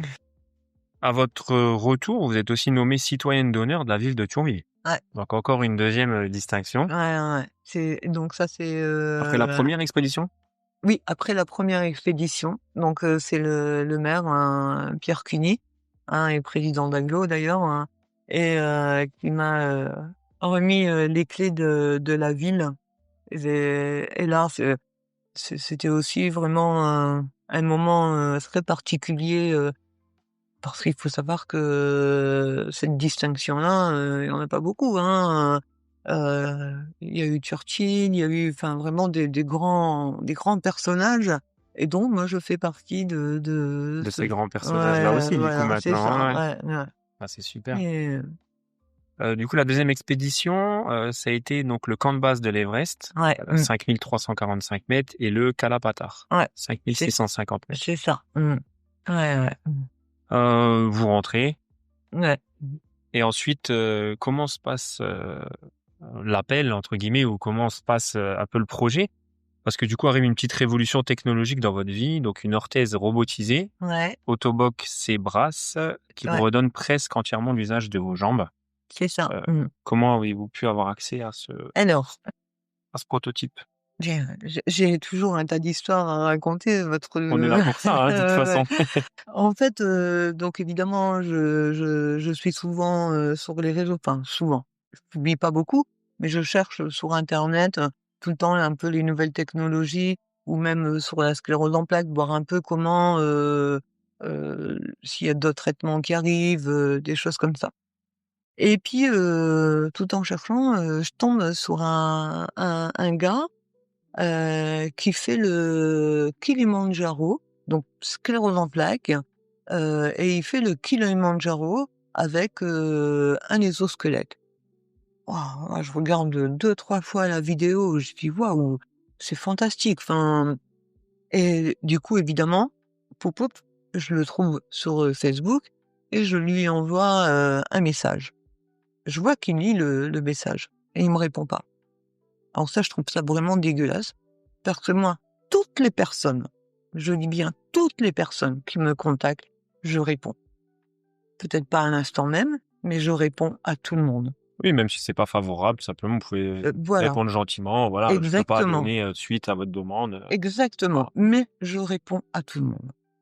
Et là, je trouve ça un peu gonflé, le mec, qui s'expose, dire: «Ah ouais, je fais le Kilimandjaro» et puis qui renseigne même pas les gens, quoi, donc enfin, je trouve ça égoïste. Et du coup, j'en parle à ma kiné et ma kiné, je lui montre la vidéo et tout, elle dit: «Ouais, non, mais» elle dit: «Tu sais quoi? Il faudra en parler à Hugo, mon orthopédiste». Donc j'en parle à Hugo et tout et puis il me dit: «Ah bah écoute», il me dit: C'est pas ça, hein, mais il dit: «Il y a Autoboc qui vont sortir un dispositif qui va permettre aux personnes, si elles ont encore un minimum de muscles, de pouvoir remarcher». Je dis: «Waouh!» Du coup, moi, ça, c'était donc on était, après covid, après le confinement et j'appelle Autoboc à Paris et j'appelle, personne ne répond. Je dis: «Putain, elle a fermé cette boîte ou quoi, hein?»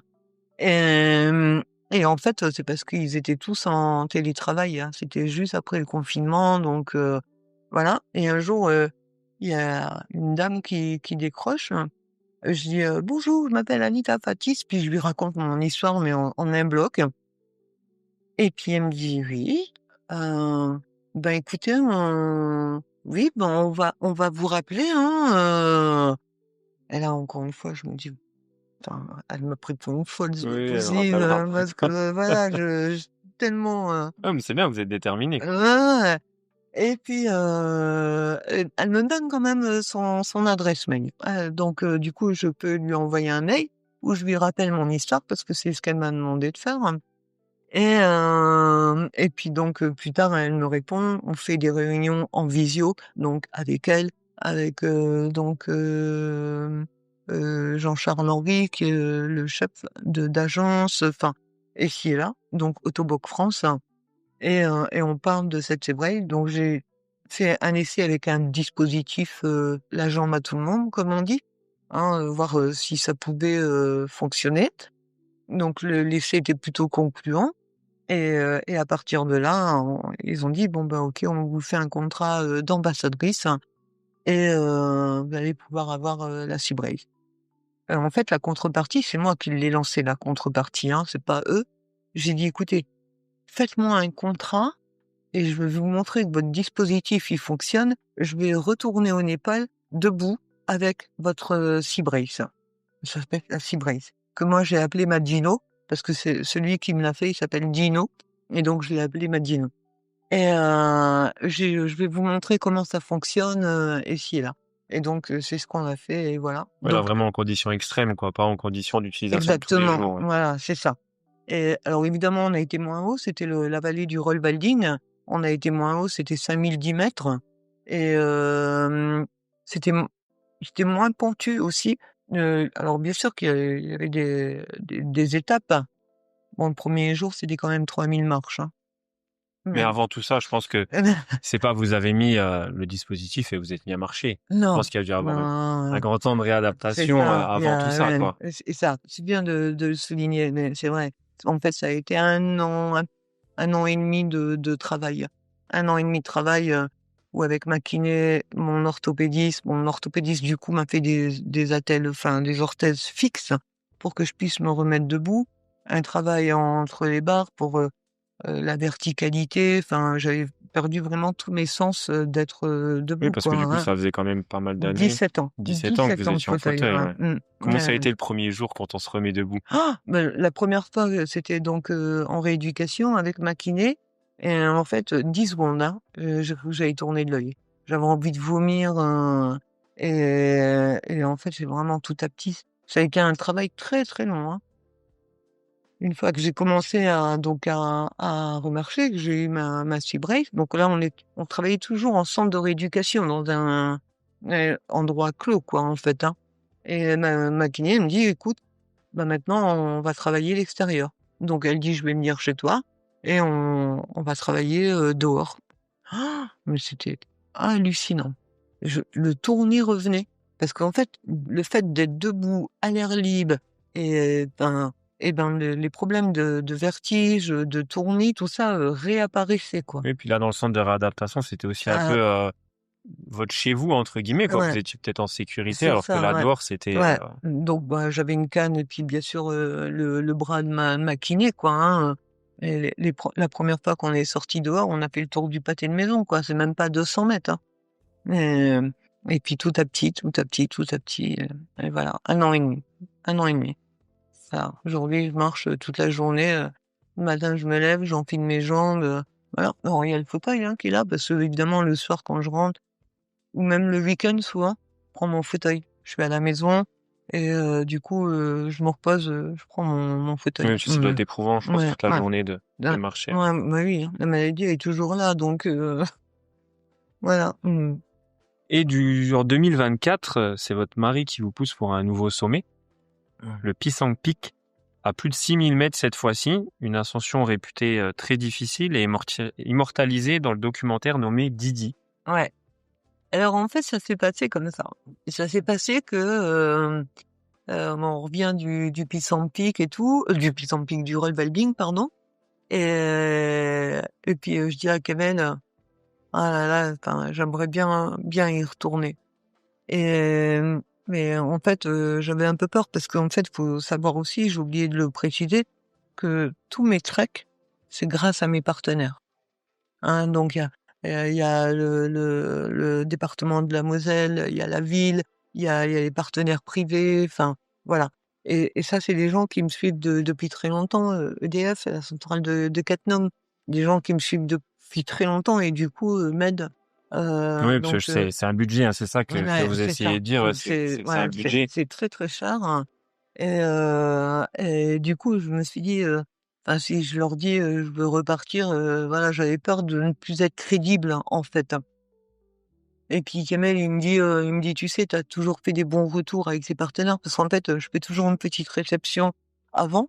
Alors une réception, c'est pas non plus, hein, et donc pour remercier les partenaires et une réception au retour et avec un petit film un montage moi-même, hein, voilà, Pour leur montrer pour leur ce qui s'est montrer, passé là-bas, quoi. voilà, ce qui s'est passé là-bas. Donc à chaque fois, ils sont enchantés. Et Canal, il me dit: Tu sais», il me dit: «Les partenaires, ils te connaissent», il dit: Je pense qu'ils repartiront». Il dit: «Mais moi, je veux bien repartir à condition que tu aies un 6 000». Et je regarde et je dis: «Ah ben, allez hop, on y va, hein», il avait pas besoin de le dire 2 fois, hein. Il a toujours été présent lors Tout le des temps, anciens treks, ouais. tout le temps. Dans tous les projets, qu'Amel a. Après, il faut savoir, là-bas, il y a rien d'accessible. Rien, rien d'accessible. Donc j'ai besoin de lui pour la toilette, pour m'habiller, hein, parce que quand on dort dans les lodges, Lilian, il vous dira, c'est vraiment sommaire, c'est pas des hôtels, hein, et donc voilà, il est présent, constamment, quoi, hein, et et puis donc voilà, j'ai rappelé Nima Purna. «Eh ben, écoutez, on revient», voilà, et puis, mais par contre, on voudrait faire un 6 000. Donc il m'avait proposé un premier er 6 qui est toujours dans la même vallée, de la vallée à l'Annapurna, et en fait, quelques mois avant, il y a eu, une avalanche, il y a eu des éboulements et du coup, c'était plus possible d'aller sur, ce 6 000 là. C'était un 6200 et quelques. Et du coup, Nima, elle me dit: «C'est pas grave, on va faire le sommet qui est à côté, c'est le Pisang Peak. Il est plus difficile, mais ça ira». OK. Et voilà. Et donc, nous voilà, partis sur le Pisang Peak, hein. Et en fait, Marco, hein, qui est donc, le chef à la radio Lord FM, je sais plus comment on dit, enfin bref, il est responsable à la radio à Lord FM.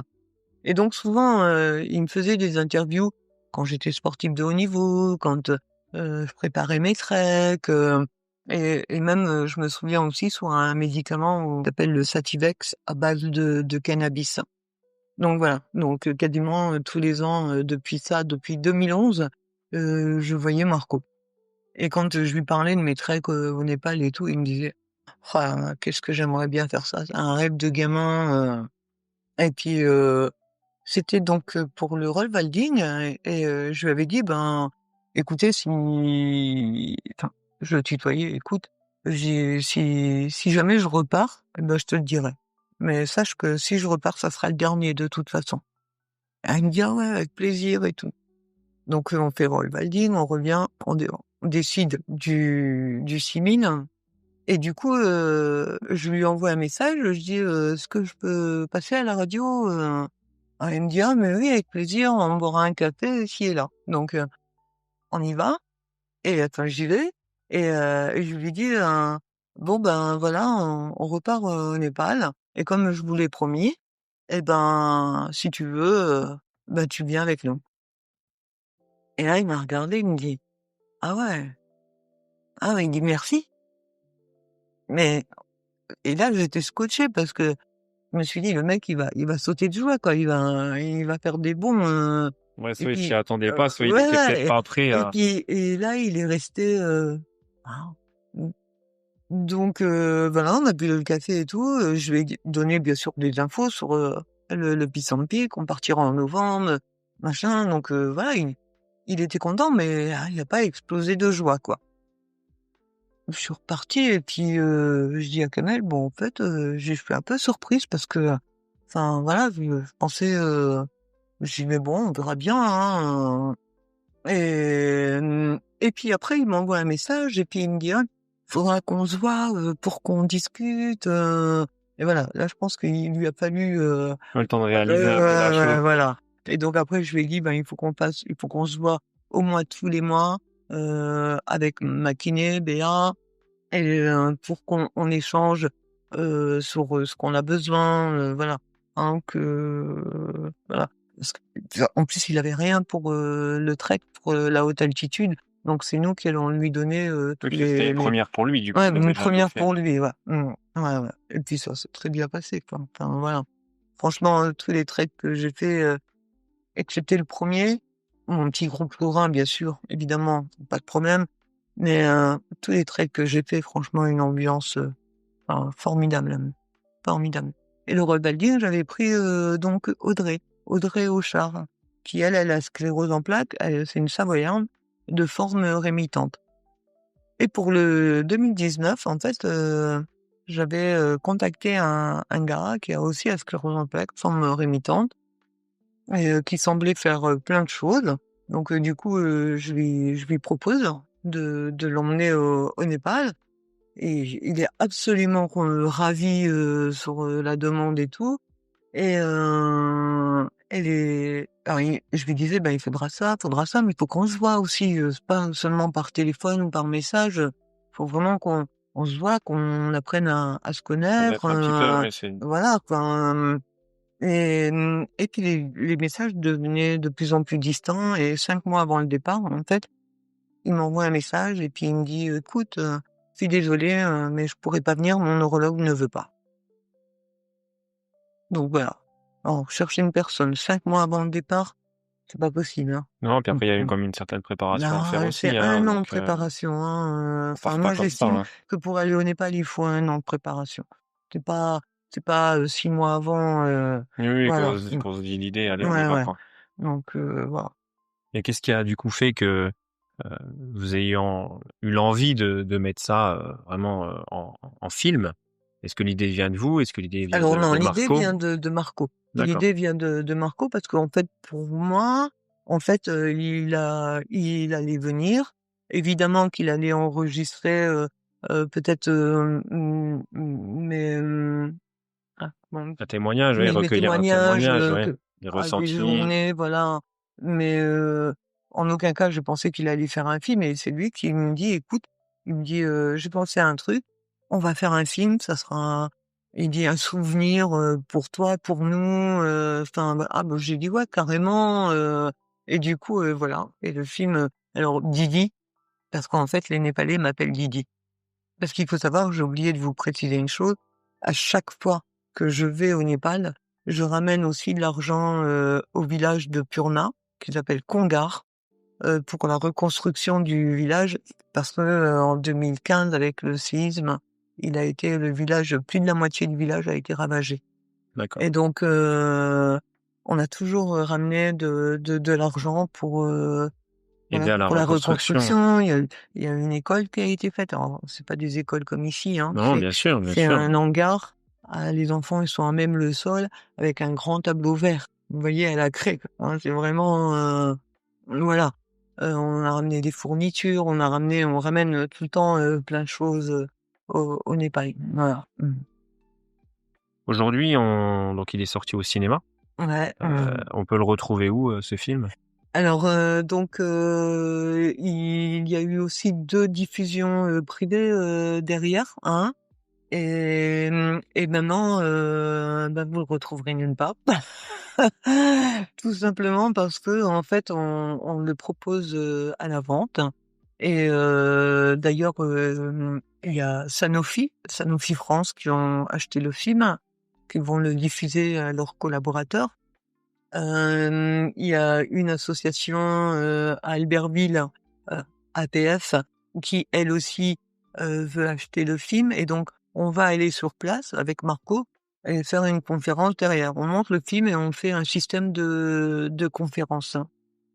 Et il y a la ville de Terreville aussi qui a acheté le film, pour, montrer aux enfants, aux élèves de CM2. Voilà. Mmh. Donc j'ai été chanceux d'aller le voir au cinéma alors. Ouais, ouais et puis alors malheureusement, parce que normalement sur les 2 séances, je devais être présent. Donc il y a une séance où c'était Marco et la deuxième séance, c'était moi.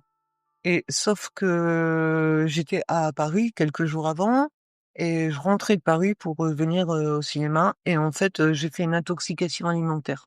Donc Oui, c'est le soir où on devait se rencontrer, du ouais, coup, ouais, voilà, on avait échangé. on a été au restaurant avec, les filles, à Paris et enfin, moi, j'en veux là parce qu'en fait, on a été au restaurant, on a été se coucher et voilà et durant la nuit, j'étais pas bien. Le lendemain, j'ai même pas bu de café, on a pris la route et enfin, voilà. Oui, Mmh. pas possible de se Ouais, ouais. présenter, Non.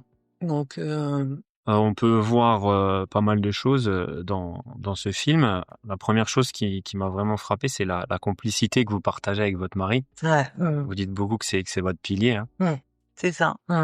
La deuxième chose, ça a été, malheureusement la pollution quand même que vous avez pu, mettre en avant, Ouais, malgré, dans les montagnes quoi, qu'on voit cette pollution, on voit que l'homme, c'est un moi, désastre, hein. j'étais outrée, mais vraiment outrée. Enfin, on est arrivé à l'approche du camp de base parce que là où je pète un câble, c'est même pas encore le camp de base, hein. C'est un peu plus bas. Il y a un autre, camp de base, hein, là, il y a des camps de base un petit peu partout et là, on est arrivé là, on faisait la pause donc pour, goûter, enfin, On va prendre un peu de voilà, force, ouais. et là, il y a Purna qui me sort une boîte, il dit: «Vous mangez du poisson dans les boîtes en France?» Avec son accent, voilà, népalais. Et j'ai dit: «Mais attends, c'est pas les Népalais qui mangent des sardines, hein, il y en a pas au Népal, hein». Oui, et puis je pense qu'eux, ils sont tellement respectueux de la montagne. Ouais, c'est ça, enfin et et là, il y avait des bouteilles plastiques, alors des bouteilles Coca-Cola, Vittel, enfin, il y a pas au Tout ce qui vient Népal, de hein. France, quoi, Ouais, ouais. ouais, enfin et oh non, j'étais outrée, des sacs plastiques, enfin et mais voilà, j'ai pété une pile, hein. J'ai dit: «Mais purée», je dis: «C les gens qui viennent en montagne comme Lilian, comme nous, enfin, je veux dire, parce qu'on aime la montagne, on adore la montagne et du coup, on est respectueux de la montagne, hein, et on laisse pas nos déchets comme ça, quoi et malheureusement, c'est ce qui se passe, hein, au Népal et il paraît que le camp de base de Everest, Ouais, c'est encore pire, c'est ouais. pire, J'ai pu voir hein. des Ouais, vidéos. ouais. Et quand nous, on arrivait sur notre camp de base, et ben, c'était pareil. Il y avait des déchets, quoi. C'est les porteurs qui ont ramassé les déchets du camp de base, quoi. Ouais, c'est malheureux, mais les Ouais, gens ne ouais. se rendent pas compte. Après, on Et- n'a pas besoin d'aller jusqu'au Népal, on voit juste dans les forêts. Moi, je sais, ouais, quand je fais voilà, les c'est ça. randonnées, on voit des déchets aussi. Exactement, ouais. Moi, je prends toujours mon petit sac poubelle dans mon sac, et puis, C'est bah, ça, voilà, les mais c'est déchets, je ça, les ouais. emporte avec moi. C'est Et ça. Vous imaginez, je vais parler de quelque chose d'intime, mais c'est pour bien faire comprendre et aussi pour appuyer sur les déchets. C'est voilà, j'ai une sclérose en plaques et j'ai des problèmes urinaires. Et donc, je suis protégée tout le temps, tout le temps.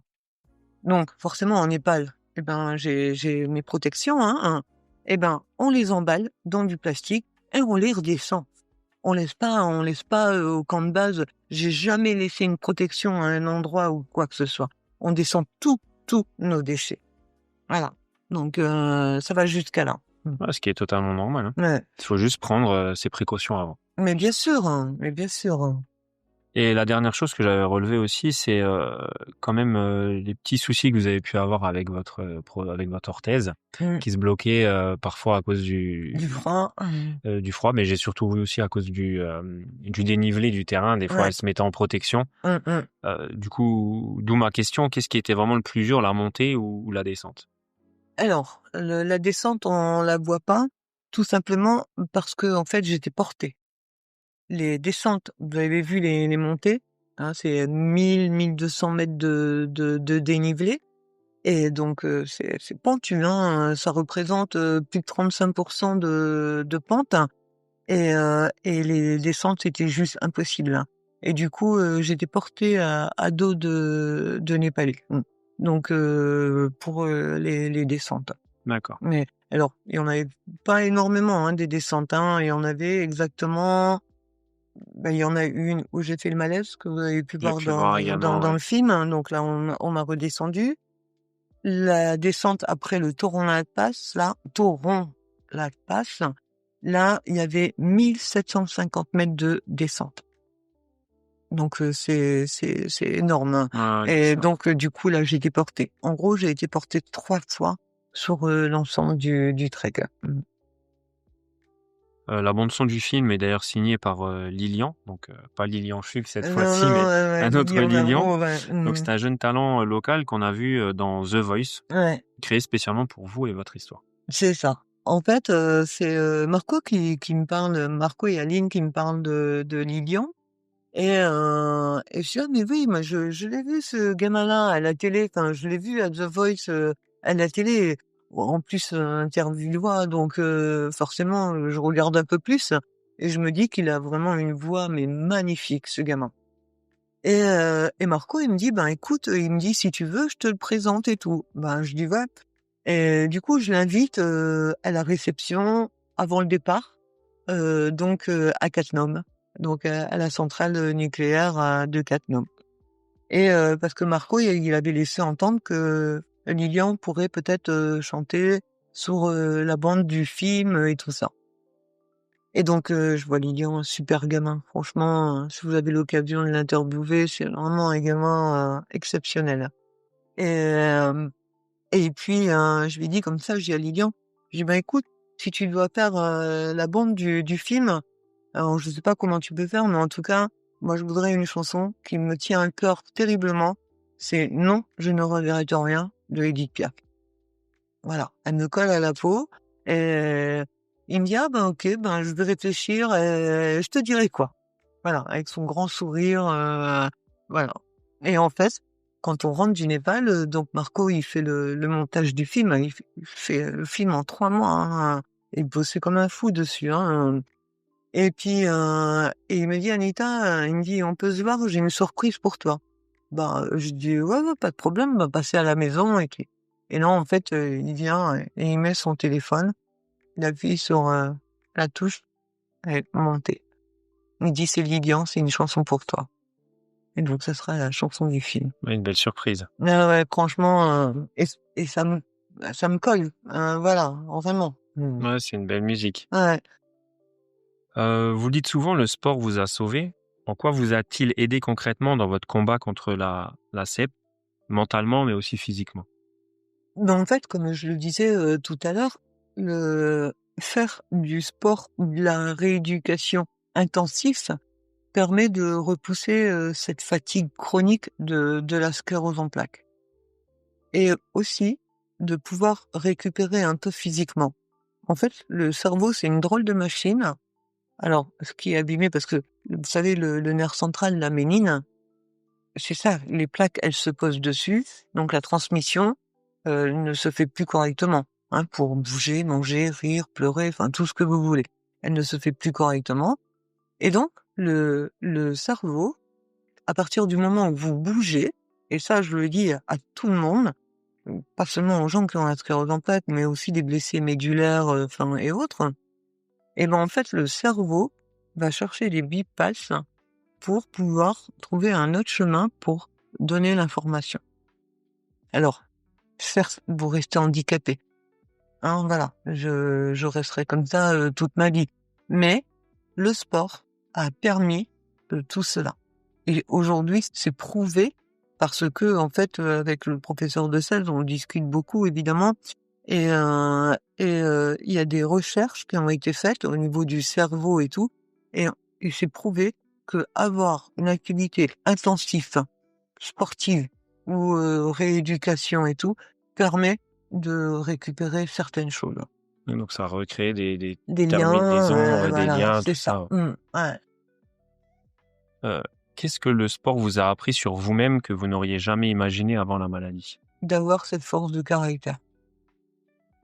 Courageuse, je suis courageuse. Je l'ai toujours été parce que, j'ai toujours fait du sport, je me suis toujours entraînée. J'ai pas eu une vie facile, en étant gamine, mais voilà. Le courage, ça, je l'avais. Ça, c'était acquis. Mais cette force de caractère, ce combat que je mène au quotidien, je pensais pas En être capable? ouais, en être capable.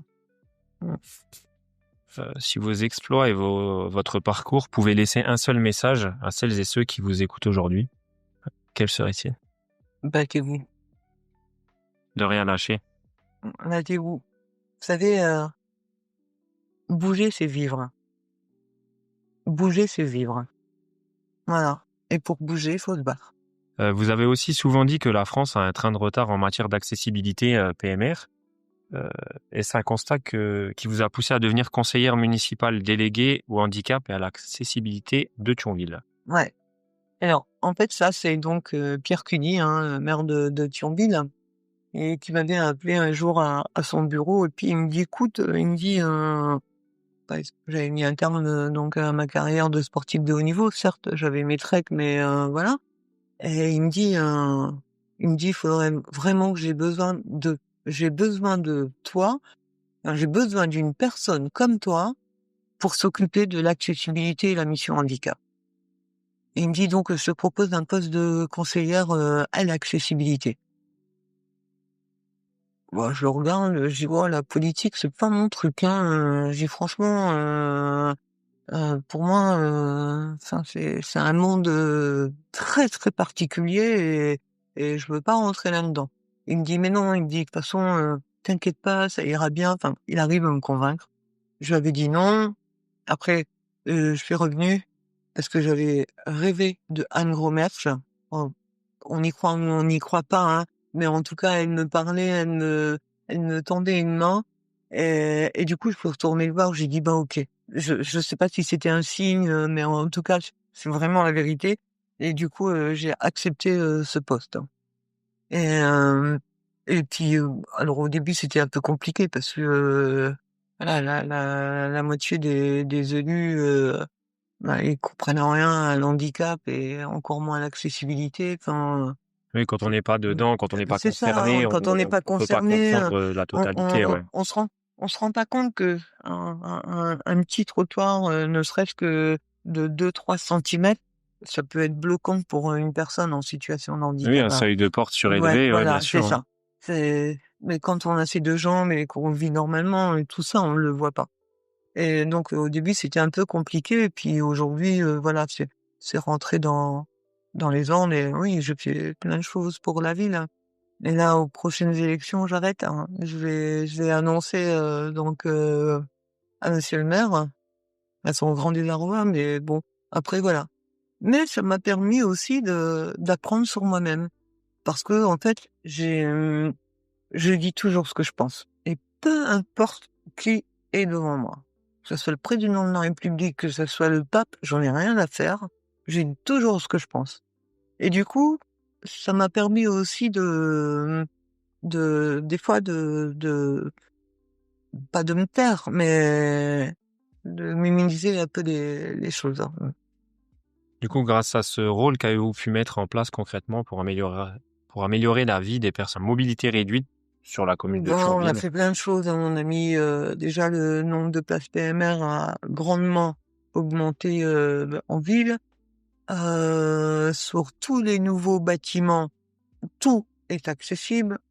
Voilà, parce que je fais aussi partie, sur cette commission d'accessibilité et donc je regarde bien les projets, s'ils sont bien, s'il y a bien des passages PMR, des toilettes PMR, enfin voilà. Et vous allez à la piscine de Bassam, c'est, PMR, vous allez le spot à Thionville, complètement PMR avec des ascenseurs, enfin, voilà, tous les nouveaux bâtiments. Après les anciens bâtiments, c'est un peu plus compliqué parce que c'est les bâtiments de France. Quelquefois, ça demande, de la dérogation. Et quelquefois, ben, c'est juste pas possible, donc il faut demander une dérogation pour qu'on ne le rend pas, PMR. D'accord. Voilà. Et Et puis les enfin, mini-jeux aussi, les mini-jeux j'allais de 1000, justement venir, j'allais dire, vous voilà, avez c'est ça, également pris part à l'organisation c'est des ça. Mais manifestations en fait, j'ai fait autour des tellement de Jeux. choses que, enfin, j'en oublie, j'oublie parce qu'en fait, je le fais tellement avec du cœur et puis après ça passe, voilà, c'est Oui, fait, c'est OK naturel, quoi. et Voilà, puis hop, c'est voilà donc ouais, ouais.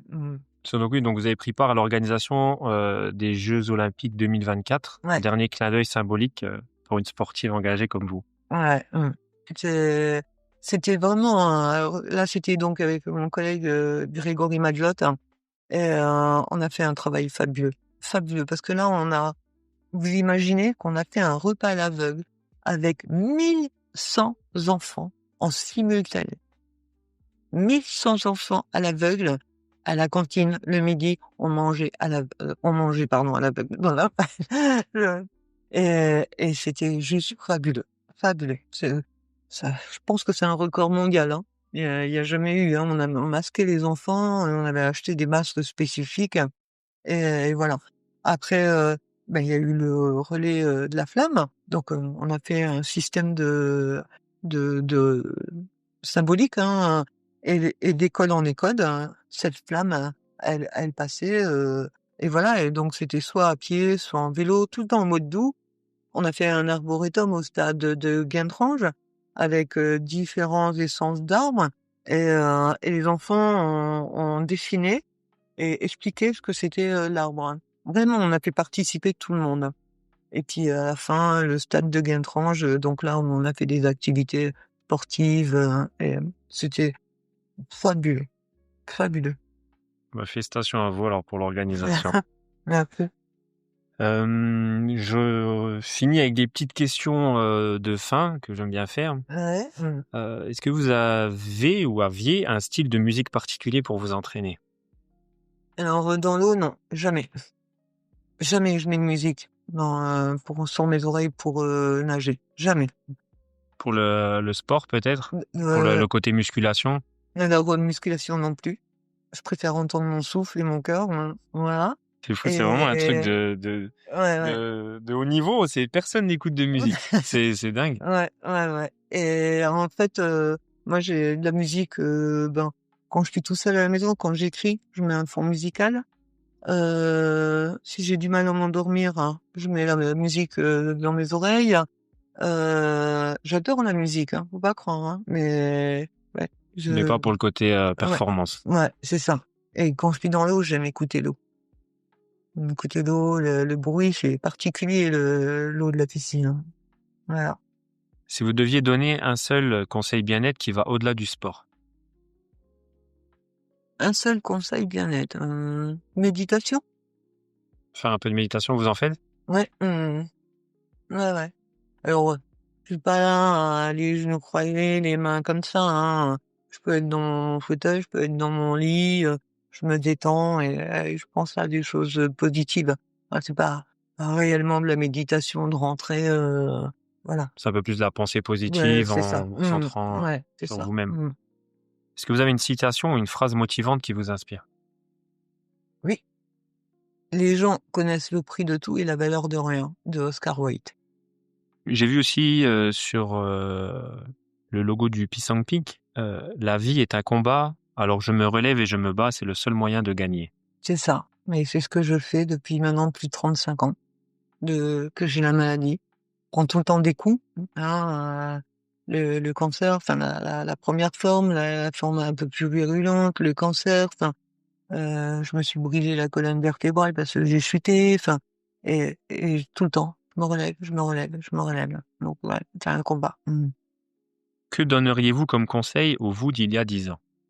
T'inquiète Anita, ça ira. Est-ce que vous avez un projet perso ou pro en cours? Yes. Le Merapic, c'est ça? Le mérotique, hein, voilà. Vous pouvez nous en dire un peu plus là-dessus? Alors, le mérotique parce que donc il faut savoir quand on a fait le Pisang Peak, on n'a pas pu le faire le sommet du Pisang Peak parce que, il y avait pas de neige déjà pour commencer. Pour faire le sommet, il faut qu'il y ait de la neige et donc Furna et Larpa, c'est 2 personnes dans la veille, ils sont partis dans la nuit, ils ont monté, au Pisang Peak et ils sont redescendus. Et le soir, on a fait une réunion et ils ont dit: «Le terrain est complètement instable». C'est-à-dire les plaques, elles se décrochent. Donc il dit: «C'est pas possible, c'est trop dangereux». Donc on n'a pas pu faire le Pisang Peak, on a fait le Tournant de Pass, à 4 416 mètres. Mais et du coup, je reste un peu, sur ma faim parce que je voulais quand je disais que c'était le dernier, je le pensais vraiment. Mais Voilà. un sommet accompli à 6 000, quoi. Voilà et puis voilà et puis, ben, là, en fait, ben, on l'a pas fait, ben, du coup, il faut que je paie mon 6 000, hein. Il y a pas il faut que je passe mon 6 000. Donc ce sera quand? 2026, OK. Début, fin? novembre 2026, hein. OK. Toujours en novembre parce qu'en fait, en novembre, c'est l'entrée de l'hiver. C'est la fin de la mousson et c'est l'entrée de l'hiver, et pas comme maintenant où Lilian est en ce moment, donc au Manaslu, parce qu'en fait, il fait beaucoup plus froid, il y a les risques d'avalanche qui sont très importantes, donc voilà pourquoi le mois de novembre. Et la dernière question, est-ce que vous avez une recommandation, pour un futur podcast? Recommandation pour, donc une personne, bah, Lilian Avro. C'est vraiment un gamin, alors c'est pas un sportif, mais c'est un gamin qui est vraiment très, très intéressant. Moi, j'ai écouté son histoire et vraiment, je vous le conseille, vraiment. OK. Eh ben, je prends note alors et je verrai pour le contacter. Anita, merci beaucoup pour, vous être livrée, comme ça.